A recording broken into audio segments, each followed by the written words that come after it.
Isaiah 41. That's where we're going to start. Remind you of this verse.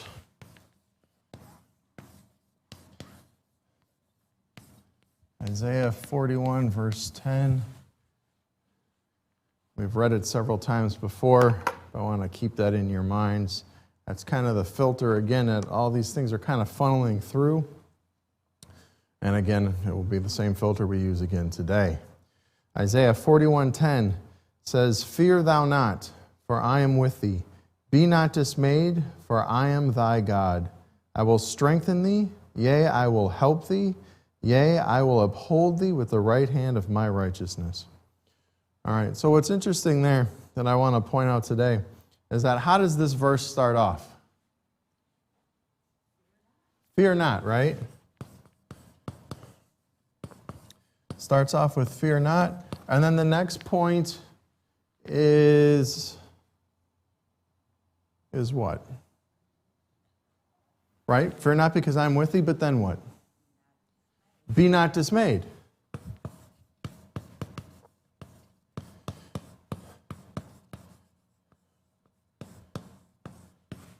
All right? So our verse goes with fear not. Then it drops down to be not dismayed. And then it gives 5 times. 5 times. The word I is there. Right? And who is that I? God is that I, right? Okay. 5 times God mentions, look, I will be with thee. For I am with thee. I am thy God. I will strengthen thee. I will help thee. I will uphold thee. Okay? We've got all this encouragement. We've got 5 times. We've got this encouragement that God's saying, look, I'm there. I'm helping. I'm with you. Don't worry about it. Right? But yet it starts off with fear not.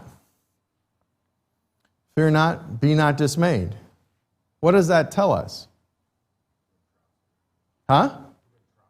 You can trust him, but yet what else does it tell us? Flip it around. Right? We are generally afraid. For some reason, we fear. There are things in our lives that cause us to fear, or Satan is using to try and get us to fear. There are things in our lives that Satan is using to try and get us to be dismayed. Right? We call those things circumstances.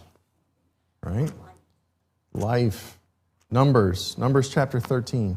That's where we're going to be today, is Numbers 13. But this is Isaiah 41:10 is the filter that we're going to be taking a look at all these other things through.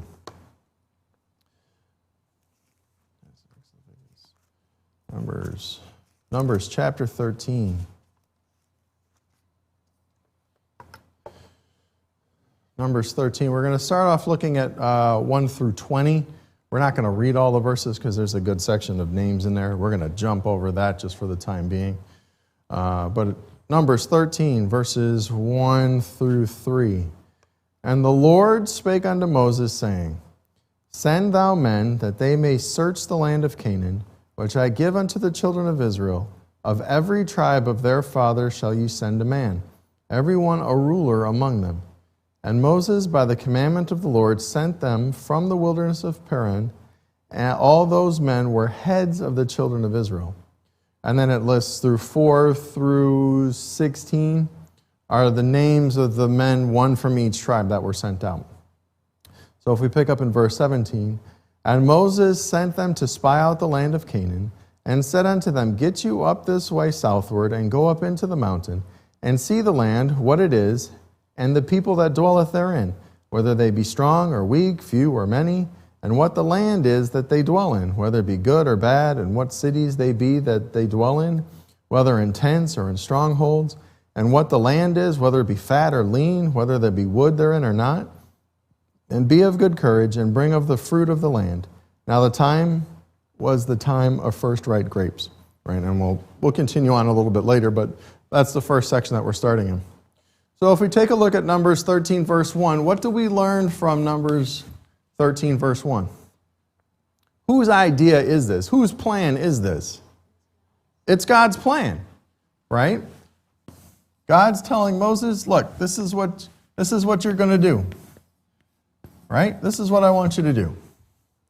This is God's plan. This is his plan. This is his idea. This isn't something Moses came up with on his own. Okay? In verse 2, there's an interesting fact about the land that's given there. Right? If we look at verse 2, we're sending men that they're going to search out the land. What's the next phrase there?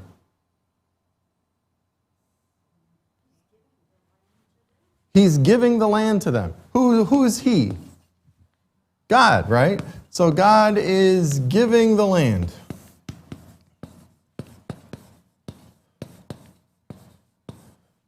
Right? God is giving the land.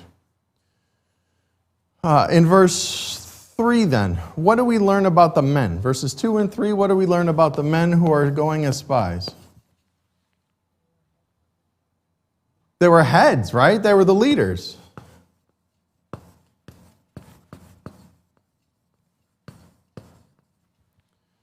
Okay. They were all rulers or heads of their individual tribes, of their families there, of the individual tribes. Okay? So what does that tell us, though, if we look at, because I'm assuming that we're familiar with the whole story with the 10 spies that are negative and the 2 spies that are pro there, right, as they first search out the land. What does that tell us, though, about leadership?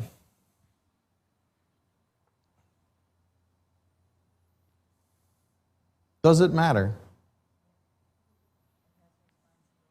It matters, right? Leadership matters. There are responsibilities. But what else? What else should leadership be?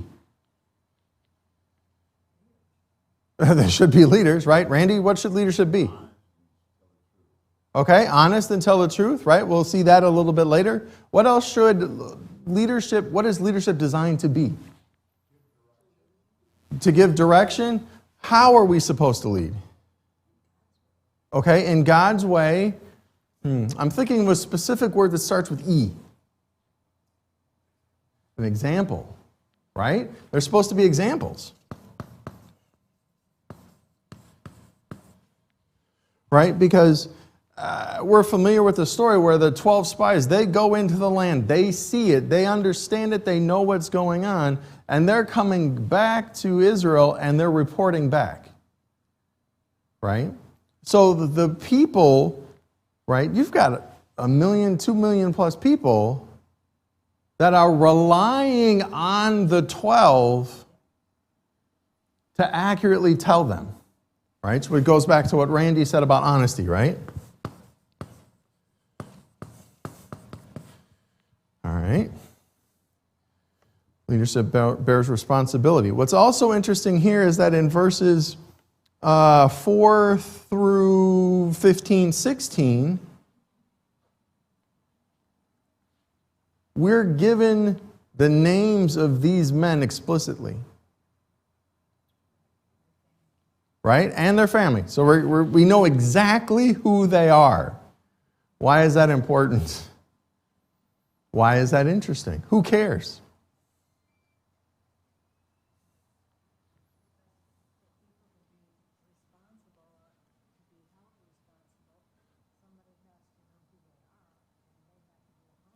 Right. They're being held accountable.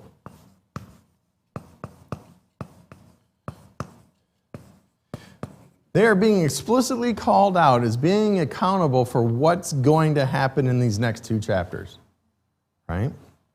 Because when Joshua sends out spies later on, I don't believe that those people are mentioned.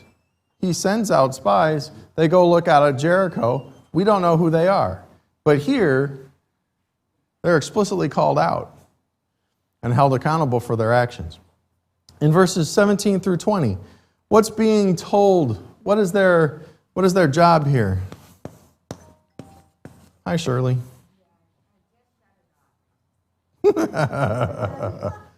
Right? What are they being told to do? Spy. What's involved with spying?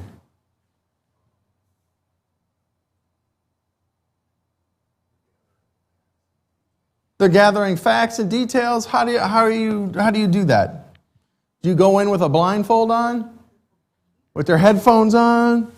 Right? Just bebopping through town? Right? No, what do they got to do? Right? They're checking out. They're going into every corner. They're looking for the details. Right? It says in the verses there that they're supposed to go look and see, right? They got to listen, right? That's what they're supposed to be doing, right?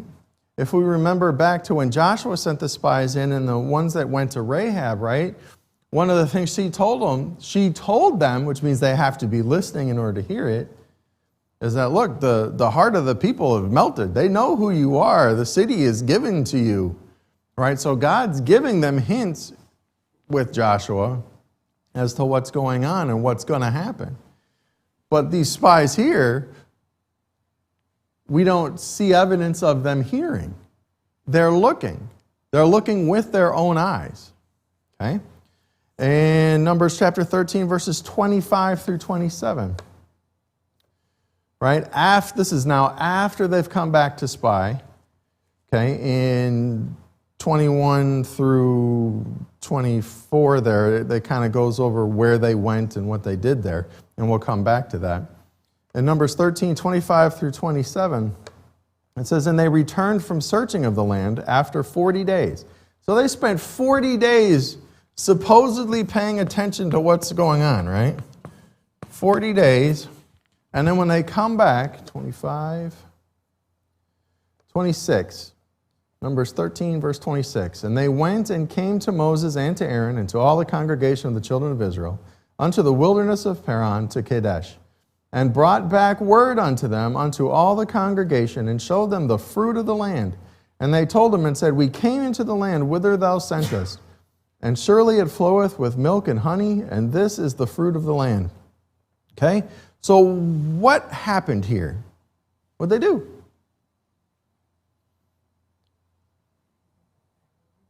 They brought back a report, right? They came back with a report in 26 and 27. And what is their report? Milk and honey. Good land, right? They showed the fruit of it. If we take a look back at verses 23 and 24, the fruit that they're showing is what's described in 23 and 24. And they came unto the brook of Eshcol, and cut down from thence a branch with one cluster of grapes. And they bare it between two upon a staff. And they brought of the pomegranates and of the figs. And the place was called the brook of Eshcol because of the cluster of grapes with the children of Israel cut down from thence. So now when we go to Woodman's or Costco or Target or wherever you get your grapes from, how big are your cluster of grapes? Not like that, right? So when you have two men carrying a cluster of grapes on a staff between them, that's some big grapes, right? That's some big grapes right there. So they showed them the fruit of the land there. So yes, it's bountiful there, right? Okay, in verse 27. Verse 27, we read that, and they told him and said, we came into the land whither thou sent us, and surely it floweth with milk and honey, and this is the fruit of it, right? So there's great bounty. There's plenty there. It flows with milk and honey. Where did they get that description from? Say it again. Right? That's how God described the land to them.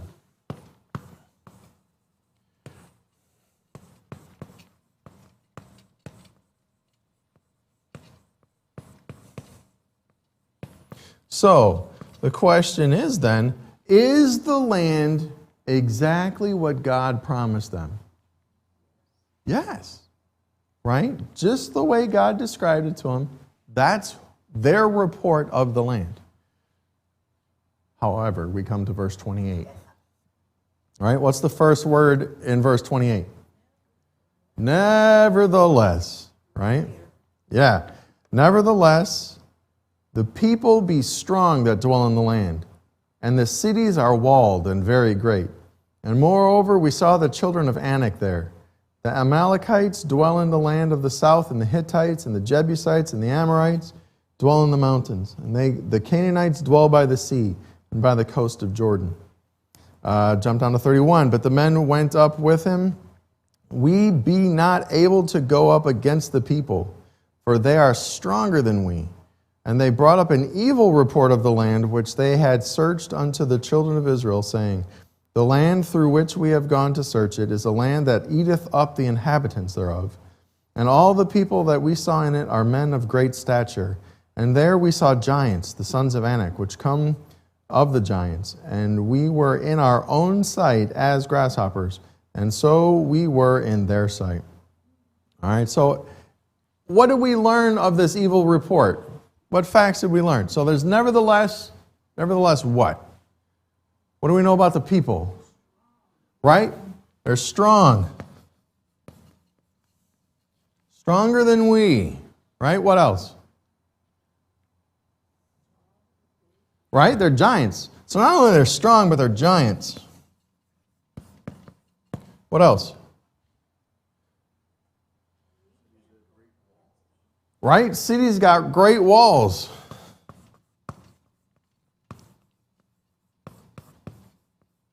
Cities are walled, people are strong, they're giants. What else?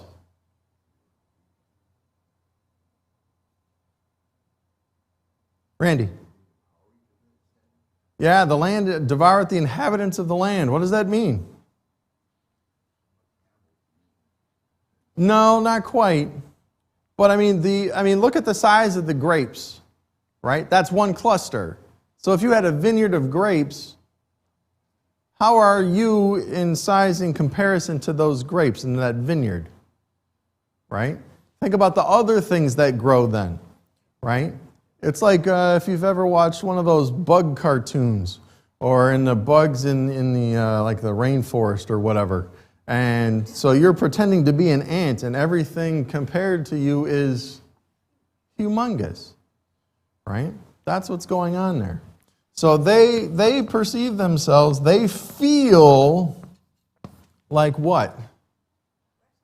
Grasshoppers, right? Are grasshoppers big? No. Right? So they feel like grasshoppers. They feel small. They feel inadequate.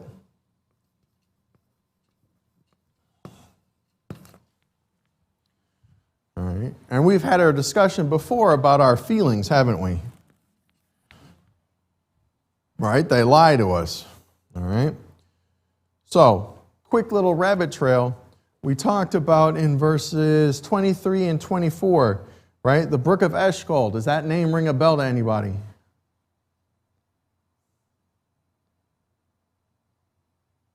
No. Oh, interesting. All right, let's turn to Genesis chapter 14. Genesis chapter 14. The bells are quiet this morning. Genesis 14, verses 12 and 13. Okay? And they took Lot. So this is when Lot was living in Sodom, and you've got good old Chedorlaomer, and he comes in and sweeps out Sodom and carries everything away, right? Genesis 14, verses 12 and 13. And they took Lot, Abram's brother's son, who dwelt in Sodom, and his goods, and departed. And there came one that had escaped, and told Abram the Hebrew, for he dwelt in the plain of Mamre, the Amorite, brother of Eshcol, the brother of Aner, and these were confederate with Abram. We drop down to verse 24. This is after the end, when Abram recovers everything, right? And the king wants to give him all the goods. Save only that which the young men have eaten, and the portion of the men which went with me, Aner, Eshcol, and Mamre. Let them take their portion, right? This is our buddy Eshcol, right? This is where he took up residence, right? This is his brook back in the time with Abram, right? Now, if we remember, what land did God promise Abram?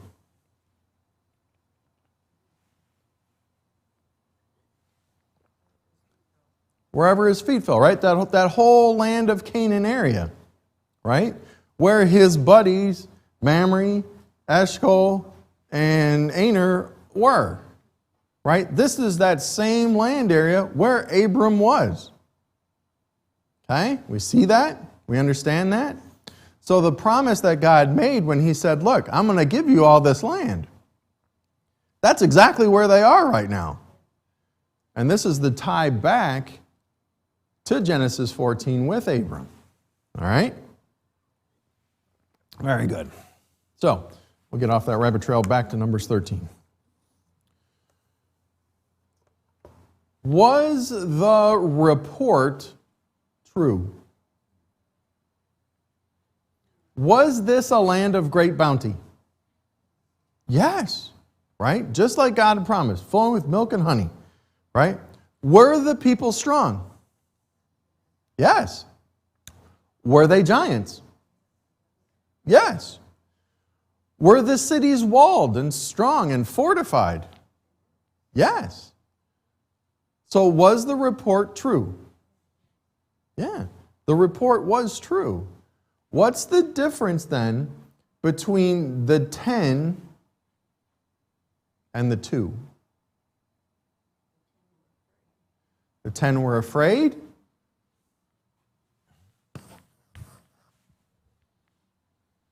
Right? Randy? Okay. Chuck?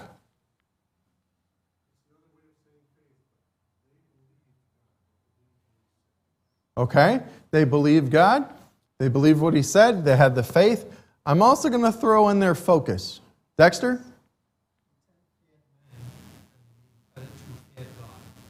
There you go. Right? That's their focus. Okay? If we take a look at Numbers 13, which is where we are, verse 27, and this is the 10, their report. And they told him and said, we came unto the land whither thou sent us, and surely it floweth with milk and honey, and this is the fruit of it. Nevertheless, the people be strong that dwell in the land, and the cities are walled and very great. And moreover, we saw the children of Anak there. And if you drop down to 31, but the men that went up with him said, we be not able to go up against the people, for they are stronger than we. All right? So if you take a look at Numbers 13, 27, 28, 31, even if you go down from 31 to 33, right? But the men that went up with him said, we be not able to go up against them, against the people, for they are stronger than we. And they brought up an evil report. Where are we going? Of the land which they had searched unto the children of Israel, saying, the land through which we have gone to search it is a land that eateth up the inhabitants thereof. All the people that we saw in it are men of great stature, and there we saw the giants. So if you keep, and it goes on through 33, we. Exactly. Right?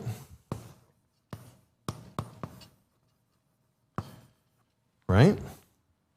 Where if you take a look at Numbers 14, verse 6. Now this is Joshua and Caleb and their argument and their flip side. Chuck. Just to make a note here, in verse 30, Caleb said, we well able to overcome them. Right. Why? But his we had a different whole thing as to what we is and how we can do anything. Right. And we'll see that in just a second here. In 14 verse 6, right? And Joshua the son of Nun and Caleb the son of Jephunneh, which were with them, which were of them that searched the land, rent their clothes. And they spake unto all the company of the children of Israel, saying, the land which we passed through to search it is an exceeding good land, just like the Lord said. Now, 8, if the Lord delight in us, then he will bring us into this land and give it us, a land which floweth with milk and honey. Only rebel not ye against the Lord. Neither fear ye the people of the land, for they are bread for us. Their defense is departed from them, and the Lord is with us. Fear them not. Right? So as we go through this, we see the tense focus on we saw, this looks hard, I don't know, forget it, we can't do this. Versus Caleb and Joshua, and their focus is on the Lord. Right? So if we look at, it's a subtle thing to pick up, but like in verse 27, when it says that we came in unto the land whither thou sent us, and how the land, it's not like the land, how you could describe it, the land floweth with milk and honey, or whatever is described there, right? It's not the focus on the land, it's the focus on the we, right? The we is not needed. If you think about it, the we is not needed there. You could just basically, the park is green, right? Not, we saw that the park was green. You don't need the we there. You're putting the focus on you. Look, we're the authority. We saw it. You don't know. You weren't there. Okay? That's the kind of shift that's being made here. It's the focus is on them and the we and what they saw. Not how Caleb and Joshua perceived it. And look, this is what God promised us. Yeah. Yeah. God gave them the plan. God gave them the land. This is exactly what God promised. Okay? So there's a slight focus there. Chuck. When they said this, they were going to stone them. Yeah. They were going to stone them. Now, let's think back to Jesus and the disciples. Yeah. When they saw that his explanation of sin or God's standard, they said, can anyone be saved? Jesus said, with God, it's possible. Right. So, how many times you say, oh, you need a little faith? Yeah. See, like you said, their focus and their trust. And stone them because the Pharisees and Sadducees, they're going to save themselves. Isn't it funny how we try and get rid of the opinions against us? Right? You've got 10, you've got 2. The 2 are right, but yet let's kill the 2. Let's get rid of all evidence of the rightness, and that way we can do whatever we want to do. Which is just like how you pointed out with the Pharisees and Christ. Do you not see the things that Christ is doing? Right? Is that not a positive thing? Don't you think you want that around? No. They sought how they may destroy him. But yet these are the same people who followed the law to tiny explicit tithing of mint and anise, except for the killing one. That's not a big deal apparently, right? So, all right, very good. Back to 13, verse 20. There's an interesting phrase there that Moses gives them. What is it?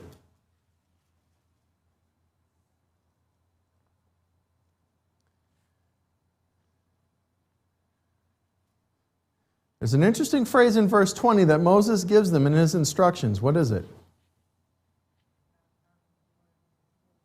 Say it again.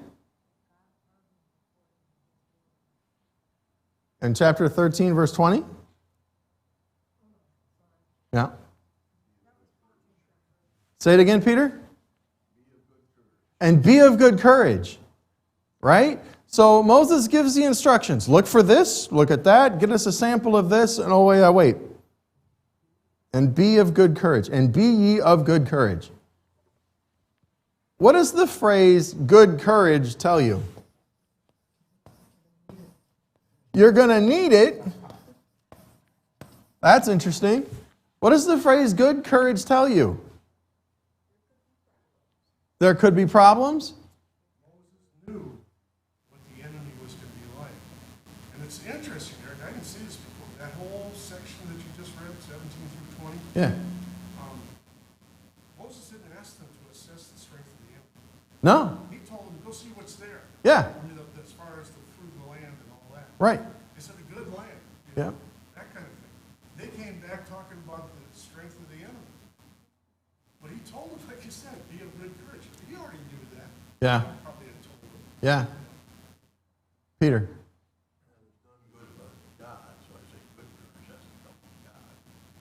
Ooh, good courage has to come from God.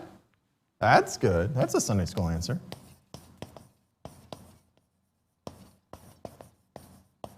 Right? Good courage has to come from God because there's none good but God. What else? Randy? Don't compliment Chuck. Never. That's my wife. Never. Just encourages him. Say that they weren't focusing on the fact, focusing on the fact rather than all the details around.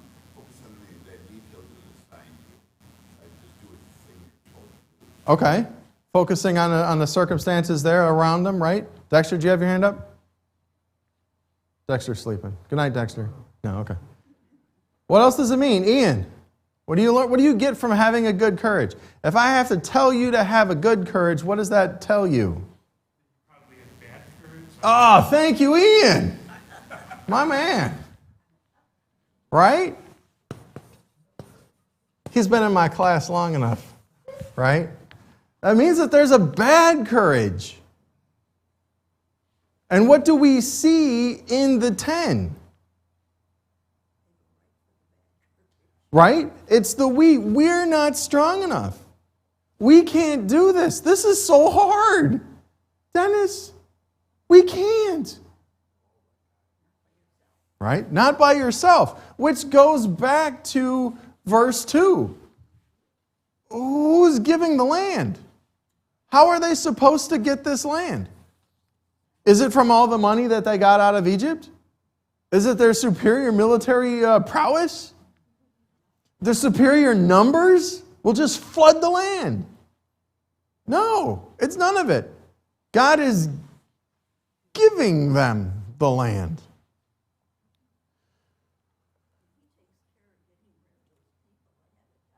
Yeah.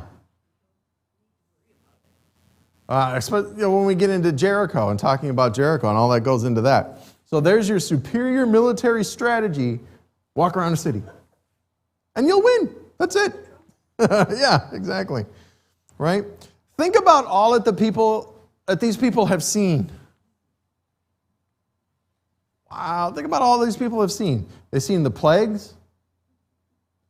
They've seen the Red Sea parted. They've seen manna.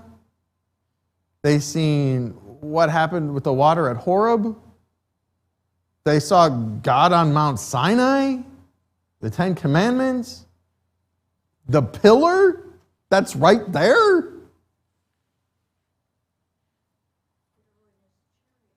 Pharaoh and his chariots, right?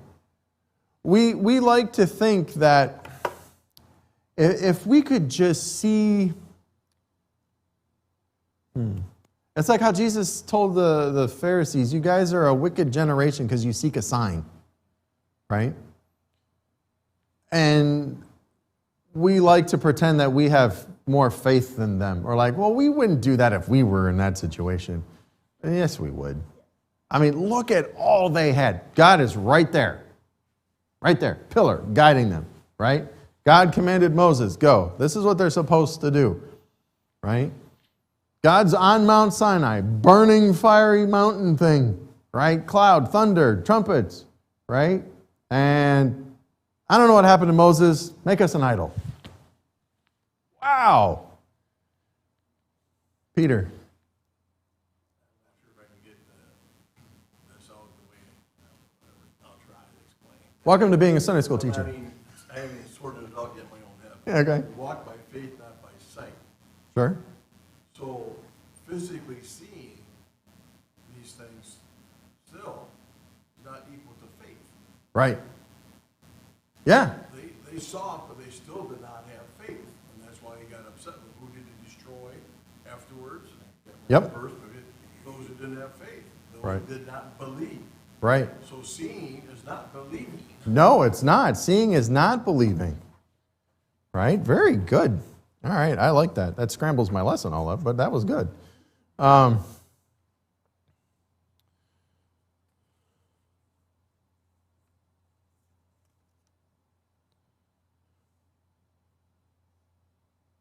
Slight pause for station identification. 14, verse 11, that's where you're looking.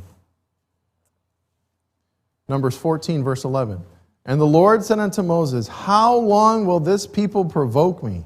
And how long will it be ere they believe me for all the signs which I have showed among them? Right? So like Peter pointed out, seeing is not believing. Okay? So, has the promise changed? Right? Has the promise changed? We saw in Genesis 12, God promised to Abram, unto thy seed will I give this land. We saw in Genesis 26, Isaac the same thing, right, where the promise was passed down to him, and God says, I will give you this land. In Genesis 35, the promise passes to Jacob, right, where he says, I am God Almighty, and I will give it, right? In Exodus 3, verses 7 and 8, Moses then gets that promise, right? Taking them out of the land of Egypt, going into where? The promised land, right? Exodus 23, verse 20. Exodus 23, verse 20. The Lord saying, Exodus 23, verse 20. Behold, I send an angel before thee to keep thee in the way and to bring thee into the place which I have prepared. Right? So who's making this promise?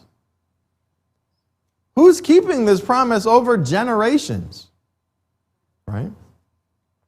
And now we talked about how they were supposed to attain the land, and it's not through purchase or strength or whatever, right? It's not the, where are we on here? It's not the we, right? It's not the we.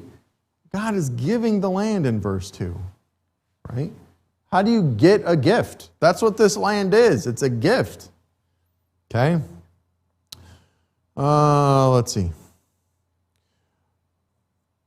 What's interesting then too is then we know from off of this story they're sentenced to wander in the wilderness for 40. Hang on, Chuck. They were sentenced to wander for 40 years. Okay? So when Israel, under Joshua then, actually gets to go into the promised land 40 years later, has anything changed? Two things have changed. Time, you're right? Because have the cities become less walled in 40 years? Have they decided to less fortify themselves in the last 40 years? No. Take a look at Joshua. Joshua chapter 15. Joshua 15, verses 13 and 14.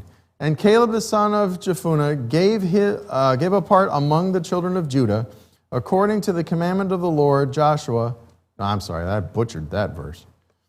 So this is when the land is being given and distributed in Joshua 15, verses 13 and 14.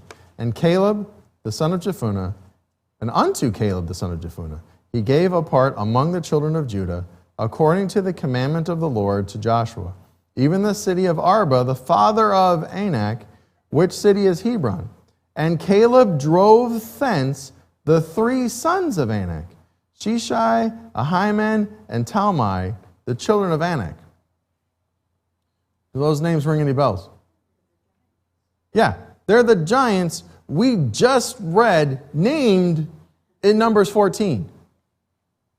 Those same giants are there.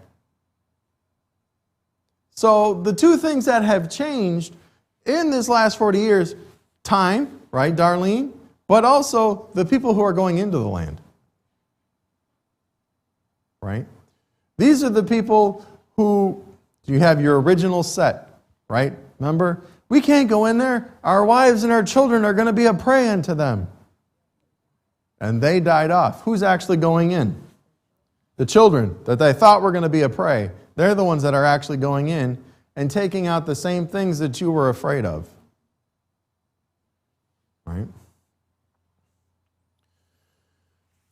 Malachi chapter 3.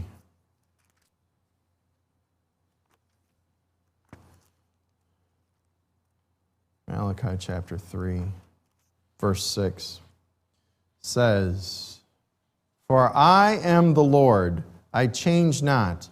Therefore, ye sons of Jacob are not consumed." Right? For I am the Lord, I change not. So when we went from Abram all the way through Moses and Joshua, did this promise change? No. Why not? God doesn't change. Okay? How does that apply to us today? Right? I mean, that's great that God, over those hundreds of years, kept that promise like He said He would. So it shows that God is faithful. How does that apply to us? Old Testament, Exodus, and Numbers. Ugh. He's still faithful. How, Darlene? In the things that He's promised, like what? Say it again, Peter. Never leave you nor forsake you. He will never leave you or forsake you, right? Okay, Chuck, you mumbled something? I just said amen. Oh, okay. Very good. Right, what else? So what does that mean, though? What is Peter alluding to? Why are you here today? What did God do for you? Huh? He saved us, right? At the very basic, it's salvation, right? The gift, the land, the salvation, it's still a gift, right? What did you do for it? Nothing, right? What did they do for the land? Nothing. When they thought they had to do something, what ended up happening to them? Right? They messed up. They got destroyed. Peter.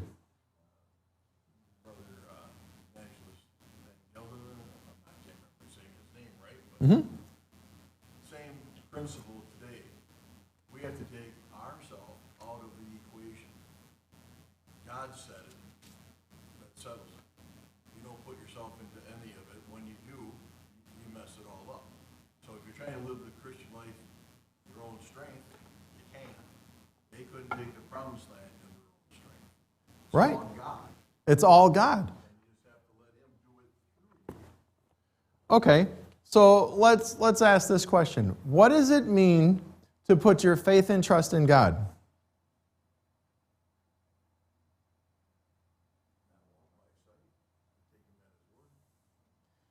Okay. Not walk by sight and take Him at His word. What does that mean? How does that fit into your daily life? Chuck. Don't live by your own devices or strength. Some of us have been given a lot of strength and talent. It's almost like the rich man who's going to be laid low in James 1. Right?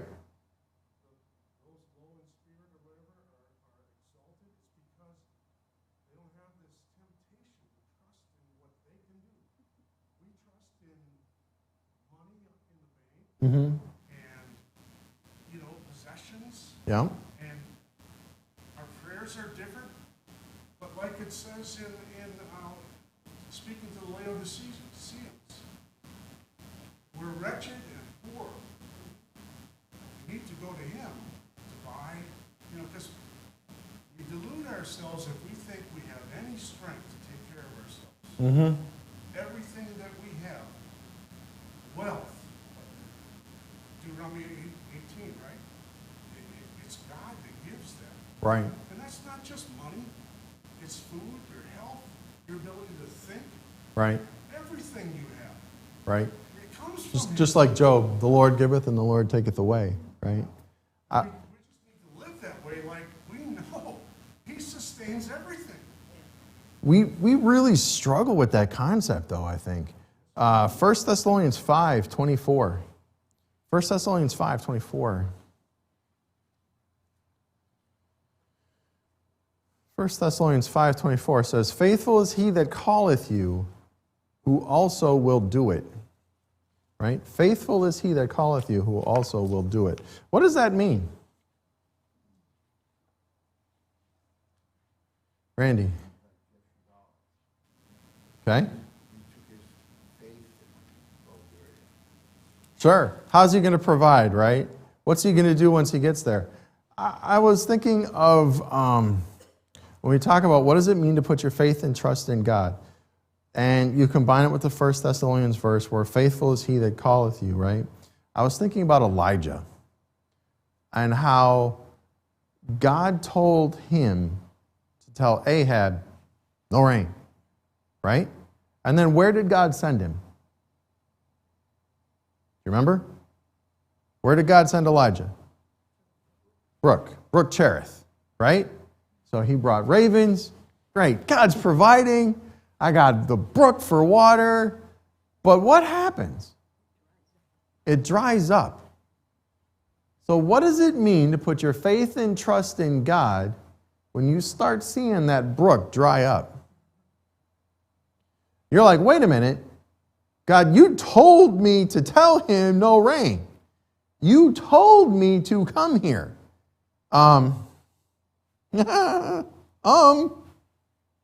Thirsty.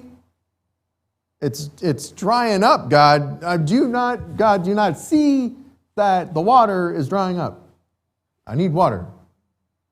Now what? Huh? This rich not widow.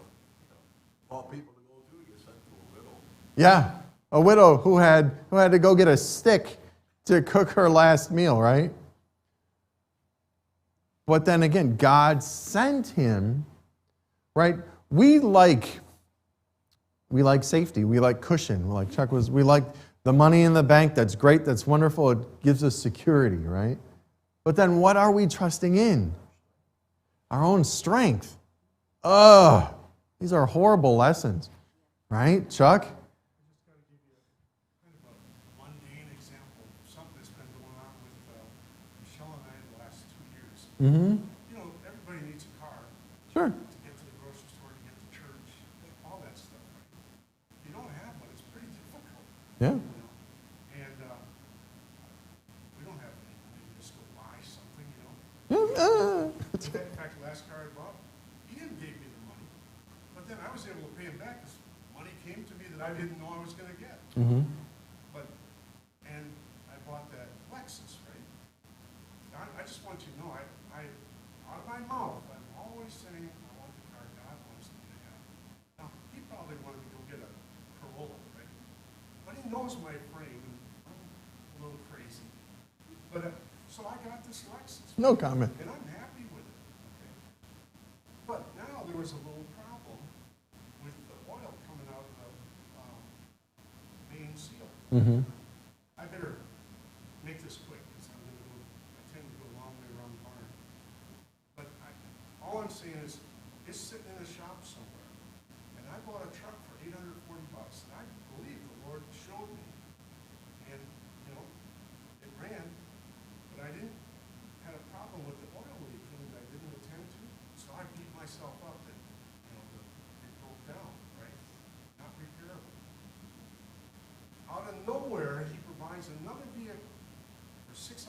We're driving around that old truck, right, from 2003. It's wonderful. It works great. Mm-hmm.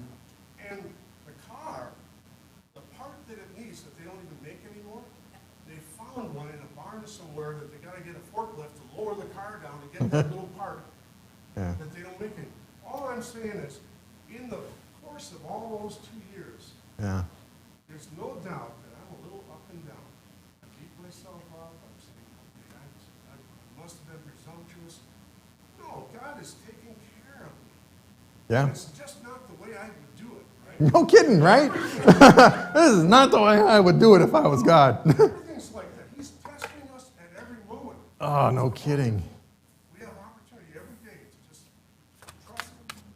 Yeah, we like to have the Sunday school answers for things. Well, you know, we're just supposed to have faith in God. And okay, now wait a minute. How much do you actually have and exhibit? And with that, though, we got to end because we're a little bit over. Yeah, go ahead. You let me speak. When you were on Exodus 23:20, about the angel that went before him there, Yep. King James, it's capitalized angel. Yes, it is. And if you all look at Acts 7:45, where Stephen gave his speech, he says that it was Jesus Yeah. Yeah. All right. And with that, we'll conclude our epic adventure through God's Word today. Y'all are dismissed.